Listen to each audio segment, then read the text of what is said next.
Hello जय हिंद प्यारे साथियों। देखिए आज हम लोग देखने वाले हैं क्लास 12 बायोलॉजी चैप्टर नंबर 3 मानव जनन ह्यूमन रिप्रोडक्शन का 100 अति महत्वपूर्ण क्वेश्चन, जिसको आप लोगों को अच्छे तरीके से याद कर लेना है। ठीक है, जितना क्वेश्चन करवाऊंगा अच्छे तरीके से याद कर लोगे प्यारे बच्चों। इस चैप्टर से एक भी क्वेश्चन आपके बोर्ड एग्जाम में नहीं छूटेगा, तो आप लोग याद कर लीजिए। ठीक है, तो चलिए प्यारे बच्चों फटाफट शुरुआत करते हैं। और साथ में आप लोग चैनल से पहली बार जुड़ते हैं तो चैनल को भी सब्सक्राइब कर लेना प्यारे बच्चों। और जो विद्यार्थी नोट्स लेना चाहते हैं इस नंबर पर कॉन्टेक्ट कर लीजिएगा। ठीक है, तो अच्छे तरीके से याद करते चलिए जितना भी क्वेश्चन आपको करवाऊंगा। ठीक है, तो चलिए पहला नंबर क्वेश्चन आपका है प्यारे बच्चों के जीवों में जनन प्रजनन की क्रिया होती है, यानी कि जीवों में जो जनन होता है प्यारे स्टूडेंट्स, इसकी क्रिया जो होती है कैसे होती है। तो पहला ऑप्शन में दिया गया जीवों की संख्या में वृद्धि के लिए। देखो कोई भी जनन करता है किस लिए, आप लोग थोड़ा सा कॉमन सेंस लगाओ।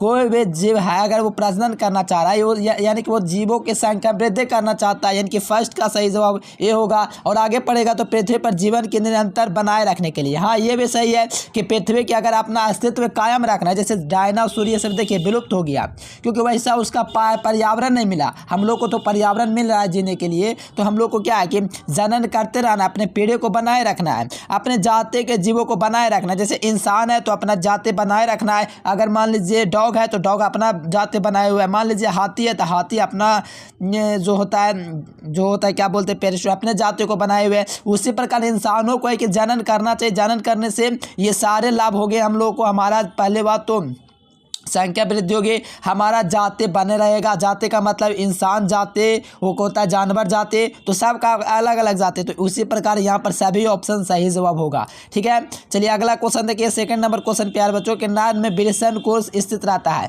देखिए नर जो होता है इसमें वृषण कोष कहाँ पर उपस्थित होता है। देखिए सब लोग जानते होंगे नर जो होता है प्यारे बच्चों, नर में जो वृषण कोष होता है उदर गुहा के बाहर में होता है। कहाँ होता है? उदर गुहा के बाहर में वृषण कोष लटका हुआ रहता है। क्यों रहता है? क्योंकि उसको शरीर के तापमान से 2 डिग्री कम चाहिए शुक्राणु बनने के लिए, इसीलिए।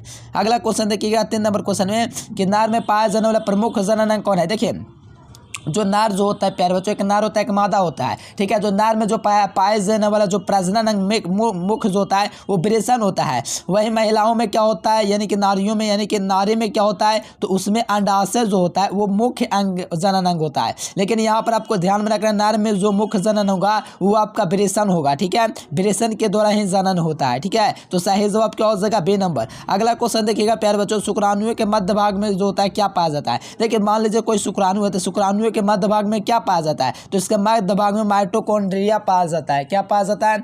शुक्राणु का जो मध्य वाला भाग होता है उसमें माइटोकॉन्ड्रिया पाया जाता है, इसीलिए इसका सही जवाब सी नंबर। अगला क्वेश्चन देख लीजिए 5 नंबर कि प्राथमिक लैंगिक जनन अंग है। देखिए प्राथमिक जो लैंगिक जनन अंग है प्यारे बच्चों वो कौन है, तो प्राथमिक लैंगिक जनन जो अंग है प्यारे बच्चों वो आपका वृषण ही है। ठीक है, प्राथमिक लैंगिक जनन कौन है तो वृषण ही है। तो सही जवाब जो होगा यहाँ पर प्यारे बच्चों सी नंबर होगा, ध्यान में रखिएगा। ठीक है, चलिए अगला क्वेश्चन देखिएगा। टेस्टोस्टेरोन हार्मोन उत्पादन करता है। देखिए टेस्टोस्टेरोन हार्मोन का उत्पादन होता है किसके द्वारा? देखो एक एस्ट्रोजन होता है, बहुत सारा। देखिए मनुष्य में क्या है कि मनुष्य होता है टेस्टोस्टेरोन और एंड्रोजन उत्पन्न करता है। वही महिलाओं में क्या होता है प्रोजेस्टेरोन और एस्ट्रोजन उत्पन्न होता है। किसके द्वारा? तो वो अंडाशय के द्वारा। लेकिन टेस्टोस्टेरोन उत्पन्न होता है ये पुरुषों में होता है, ये नर में होता है। तो नर में किसके द्वारा ये सब हार्मोन उत्पादन होता है? तो वृषण के द्वारा। ये वृषण क्या होता है तो दोस्तों 2 जोड़ा में इस प्रकार लटका हुआ रहता है बाहर में। ठीक है, तो उसी को वृषण कहा जाता है। ठीक है, वृषण जोड़ा में होता है। ठीक है,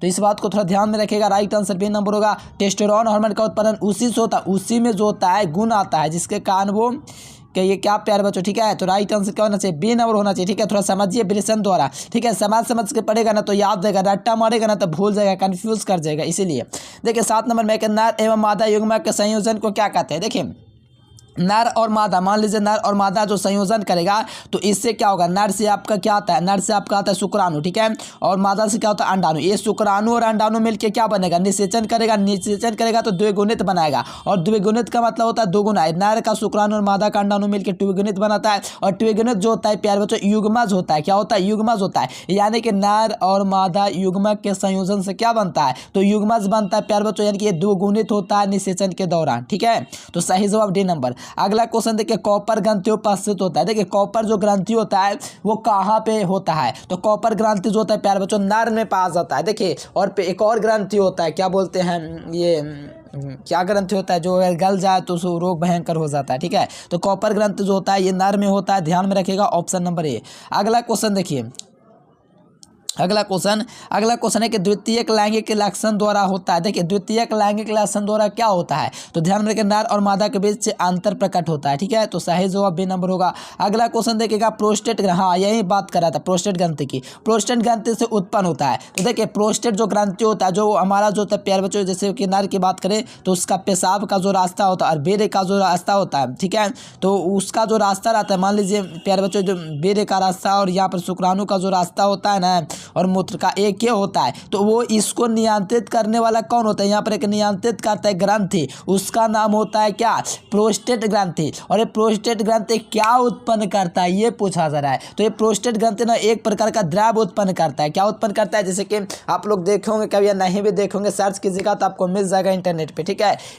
ये जो होता है, ये वीर्य जो होता है वो होता क्या है, तो वीर्य जो होता है उसमें एक प्रकार का द्रव होता है, ठीक है। वो वही प्रोस्टेट ग्रंथि उत्पन्न करता है, वीर्य नहीं, वीर्य उत्पन्न नहीं करता, एक प्रकार का द्रव उत्पन्न करता है। देखिएगा तो एक लिक्विड फॉर्म में एक द्रव होता है, ठीक है। वो वही उत्पन्न करता है कौन, तो प्रोस्टेट ग्रंथि, ठीक है। तो सही जवाब सी नंबर होगा। अगला क्वेश्चन देखिएगा, बुलवा, देखिए क्या लिखा हुआ है कि बुलवा वार्थलेर उथराल जो ग्रंथि होता है स्थित कहाँ पर होता है। देखिए बुलवा उथराल जो ग्रंथि होता है, जैसे कि मैंने आपको पढ़ाया है तीसरा चैप्टर, तो उसमें सारा चीज़ फिगर के माध्यम से अगर समझोगे तो वहाँ पर देखिएगा तो प्रोस्टेट ग्रंथि के नीचे एक बुलवा उथराल ग्रंथि होता है। क्या होता है, बुलवा उथराल ग्रंथि होता है। तो सही जवाब क्या हो जाएगा, डी नंबर, प्रोस्टेट ग्रंथि के नीचे में ये वाला ग्रंथि होता है, ठीक है।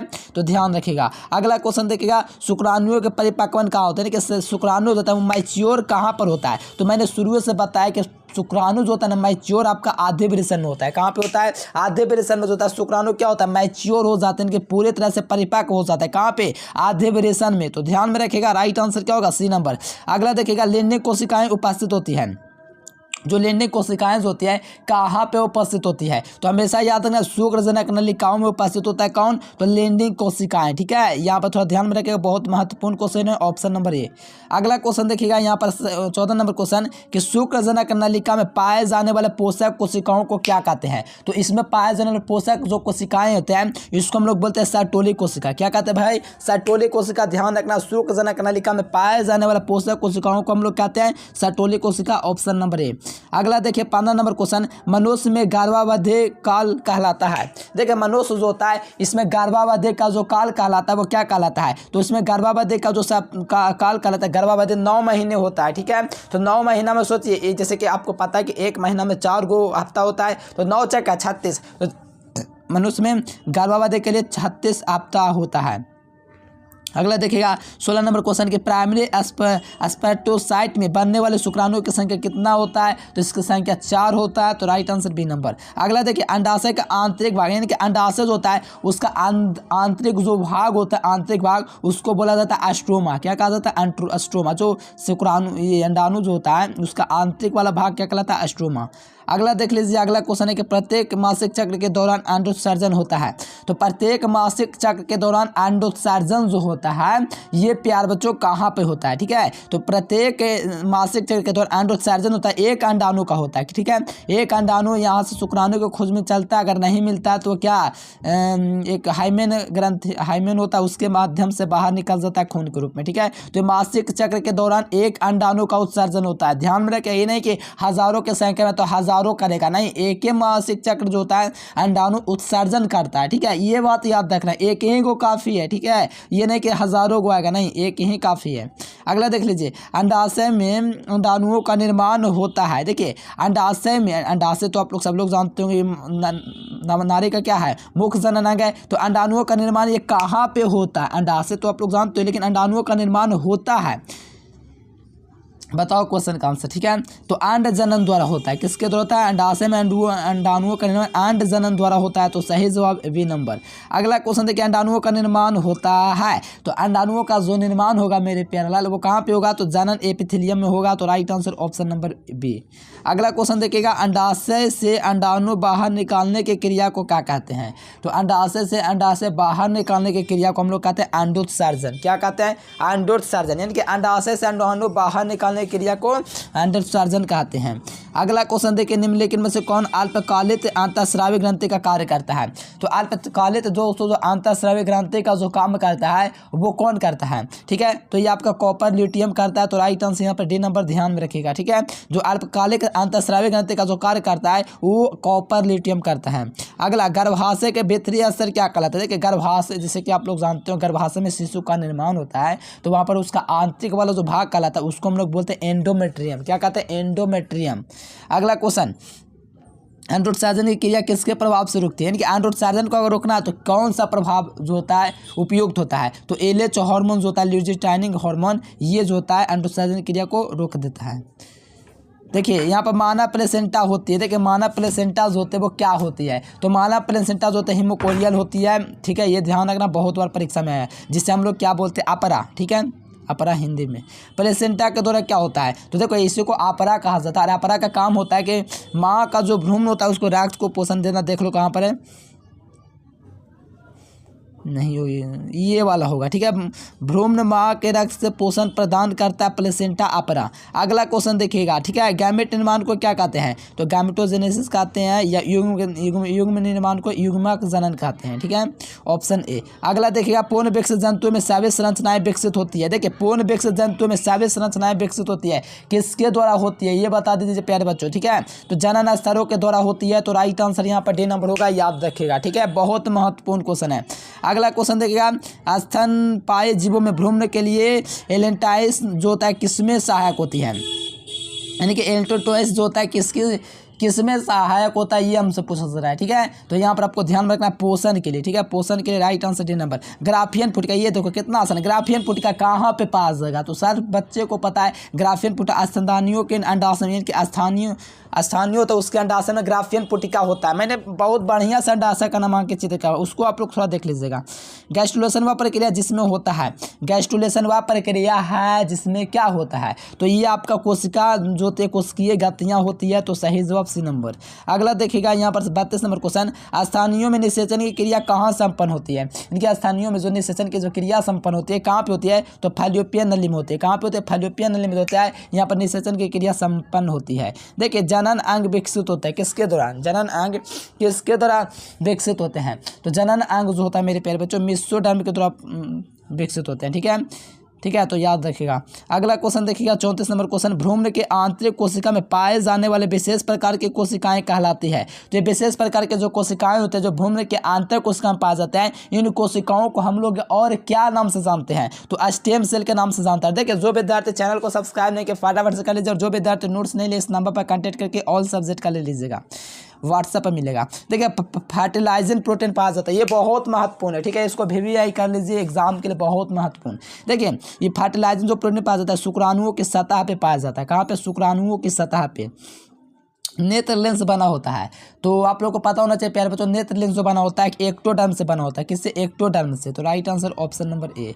अगला देखिएगा 37 नंबर क्वेश्चन के कॉपर ल्यूटियम का विकास होता है। देखिए कॉपर ल्यूटियम का जो विकास होता है कहाँ पे होता है? तो याद रखना ग्राफियन फॉलिकल से होता है। कहाँ पे? यहाँ पे कॉपर ल्यूटियम का जो विकास होता है ग्राफियन फॉलिकल से होता है। कॉपर ल्यूटियम का विकास होता है कहाँ से? तो ग्राफियन फॉलिकल से। अगला देखिएगा 38 नंबर क्वेश्चन, तो कॉपर ल्यूटियम जो स्रावित होने वाला हार्मोन है, तो कॉपर ल्यूटियम द्वारा होने वाला स्रावित जो हार्मोन है मेरे प्यारे लाल वो कौन है? ठीक है, तो ये याद रखना प्रोजेस्टेरॉन है। तो राइट आंसर सी नंबर। अगला क्वेश्चन देखिएगा विकास के दरम्यान स्पर्मजोआ जो पोषण प्रदान करता है प्यारे बच्चों, स्पर्मजोआ ये कहाँ से करता है? ठीक है, तो ये भी आप लोग याद रखना सेटोलिस कोशिकाओं से करता है, ऑप्शन ए। अगला देखिए 40 नंबर, प्रोस्टेट ग्रंथि उपस्थित होता है कहाँ पे उपस्थित होता है? तो प्रोस्टेट ग्रंथि मूत्र मार्ग के चारों ओर होता है। ठीक है, प्रोस्टेट ग्रंथि जो होता है मूत्र मार्ग के चारों ओर फैला होता है। अगला देखिएगा भ्रूण की 16 कोशिकाएं अवस्था क्या कहलाती है? तो भ्रूण की 16 अवस्थीय जो कोशिका होते हैं इसको हम लोग कहते हैं मोरूला। और ये क्वेश्चन आया हुआ काफ़ी ज़्यादा महत्वपूर्ण क्वेश्चन है। ठीक है, तो आप लोग याद रखना ऑप्शन ए मोरूला। ठीक है,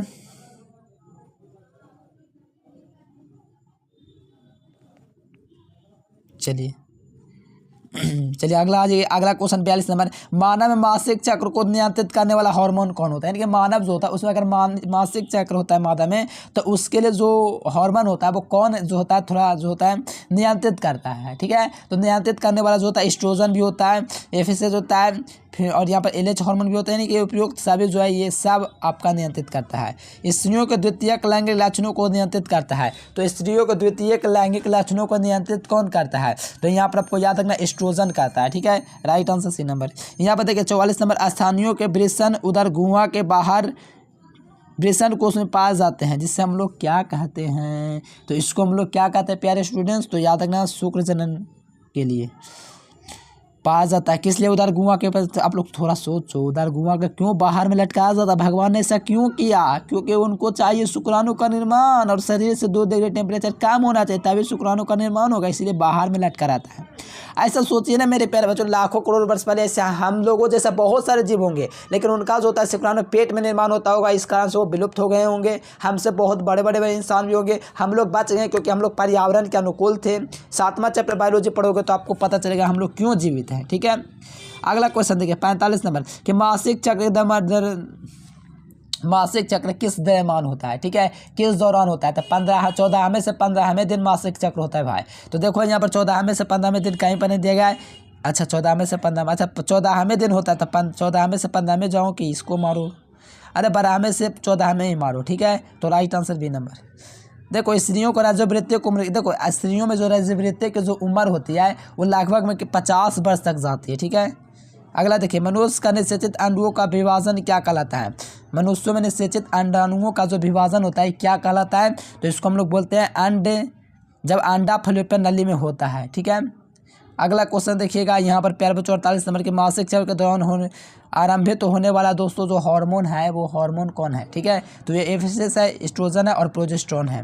लास्ट क्वेश्चन, सॉरी लास्ट नहीं है, अंड जनन के बाद इससे स्थानीय में अंडाणुओं द्वारा एक झिल्ली द्वारा घिरा रहता है, उस झिल्ली को कौन सा झिल्ली कहा जाता है? तो जिना प्लूसिडा कहा जाता है। ठीक है, तो चलिए प्यारे बच्चों फटाफट वीडियो को लाइक कर लिए, जो विद्यार्थी लाइक नहीं, क्या दिक्कत है लाइक करने में? लाइक करके सब्सक्राइब कर दीजिए, बेल आइकन दबा लीजिए प्यारे बच्चों फटाफट आप लोग। ठीक है, चलिए प्यारे बच्चों ये क्वेश्चन आपके लिए हम दे रहे हैं, जिबरलिन होता है, ये कमेंट बॉक्स में बताना है कॉमन नंबर क्वेश्चन। ठीक है, थोड़ा सर्दी जुकाम होता है प्यारे बच्चों, बच के रहिए। ठीक है, अगला क्वेश्चन, गर्भाशय किससे संबंधित है? देखिए गर्भाशय किससे संबंधित है? जाहिर सी बात है मादा स्त्रियों में गर्भाशय होता है। गर्भाशय कहाँ होता है? तो स्त्रियों में होता है, जहाँ शिशु का निर्माण होता है। अनुवांशिक कूट में कितना कूट होता है? तो सबको पता होगा अनुवांशिक कूट में टोटल जो कूट होता है, सॉरी ये कहाँ से आगे क्वेश्चन है, फिर भी 64 कूट याद रखना है। ठीक है, इस चैप्टर का क्वेश्चन नहीं था। द्विगुणित संरचना होती है, तो द्विगुणित संरचना युग्मज होता है क्योंकि इसमें अंड और शुक्राणु दोनों होता है, इसीलिए। अगला क्वेश्चन देखिएगा, कहा जाए शुक्राणु किस मदद से पेरियोट को विभेदित कर देता है? यानी कि पेरियोट को जो विभेदित करता है, तोड़ देता है, वो एक्रोसोम के माध्यम से। ठीक है, शुक्राणु किस मदद से पेरियोट को विभेदित करता है? तो एक्रोसोम। ठीक है, एक्रोसोम जो होता है इसका अगला वाला भाग होता है काफ़ी एकदम मजबूत होता है। लेडने कोशिकाएं पाई जाती है, तो लेडने कोशिकाएं जो होती है वृषण में पाई जाती है। कहाँ पे पाई जाती है? वृषण में। तो राइट आंसर बी नंबर। मानव में निषेचन होता है। ठीक है, मानव में निषेचन कहाँ होता है? तो फैलियोपियन नली में होता है। कहाँ होता है? मानव में निषेचन होता है फैलियोपियन नली में होता है। मादा में जो निषेचन होता है योनि में नहीं। ठीक है, गर्भाशय में निषेचन के दौरान होता है तब ना पहुँचता है। देखो कोशिकीय अवस्था में भ्रूण क्या कहलाता है? तो कोशिकीय अवस्था में भ्रूण मोरूला कहलाता है। क्या कहलाता है? मोरूला कहलाता है कोशिकीय अवस्था में भ्रूण। अगला देखिएगा, स्तनधारियों में निषेचन क्रिया संपन्न होती है। स्तनधारियों में निषेचन की क्रिया जो संपन्न होती है वो प्यार बच्चों बता दो। ठीक है, स्तनधारियों में निषेचन क्रिया संपन्न होती है कहाँ पे? अंडाशय में तो नहीं, गर्भाशय फैलियोपियन नली में। एक क्वेश्चन आ गया। ठीक है, अगला देखिए, परिपक्व शुक्राणु के शीर्ष से टोपेनुमा संरचना पाई जाती है, उसको हम लोग कहते हैं एक्रोसोम। जैसे शुक्राणु आप लोग देखोगे इस प्रकार से होता है। ठीक है, तो इसका अगला वाला जो भाग होता है इसको हम लोग बोलते हैं एक्रोसोम। ठीक है, ये एक्रोसोम होता है, ऑप्शन ए। अगला देखिए, कोरा की गुहा कहलाती है। तो कोरा की जो गुहा होती है प्यारे स्टूडेंट, इसको सीलोम कहते हैं। क्या कहते हैं? सीलोम। ठीक है, अगला देखिएगा 61 नंबर क्वेश्चन, किस हार्मोन के द्वारा अंडोत्सर्जन नियंत्रण होता है? किसके द्वारा अंडोत्सर्जन नियंत्रण होता है? तो याद रखना एफएसएच और एलएचएच हार्मोन के द्वारा। अगला देखिएगा 62 नंबर क्वेश्चन, नर जनन कोशिका शुक्राणु उत्पन्न करती है। नर जनन कोशिका कौन सी शुक्राणु को उत्पन्न करती है? ये पूछा जा रहा है प्यारे स्टूडेंट्स, फटाफट आप लोग बता दो। नर क्या उत्पन्न करेगा, सोचने वाली बात है, बताओ। शुक्राणु उत्पन्न करेगा, इस समय इतना आसान है। 62-63 नंबर, प्रथम आतक चक्र क्या कहलाता है? यौवनारंभ के समय प्रथम आतप जो चक्र कहलाता है ये क्या कहलाता है? तो आतप कहलाता है, इन्हें कहलाता है मेंसूर। चलिए यहाँ पर देखिए, परिपक्व मादा युग्मक बनने की प्रक्रिया को क्या कहा जाता है? तो इसको हम कहते हैं अंड जनन। क्या कहते हैं? अंड जेनेसिस। चलिए अगला देखिए, कहा जा रहा है कि नर युग्मक से संयोजन भ्रूण करके क्या बनाता है? यानी कि नर युग्मक से संयोजन करके भ्रूण कोष क्या बनाता है? तो क्या बनाता है प्यारे स्टूडेंट्स, हमेशा याद रखना, द्वितीयक केंद्रक बनाता है। तो राइट आंसर डी नंबर। अगला देखिए 66 नंबर क्वेश्चन, अंडाणु को भेदने से पूर्व शुक्राणु का परिपक्वन क्या कहलाता है? तो अंडाणु भेदने से पहले शुक्राणु का जो परिपक्वन होता है उसको बोला जाता है कैपिसिटेशन। क्या कहलाता है? कैपिसिटेशन। ठीक है।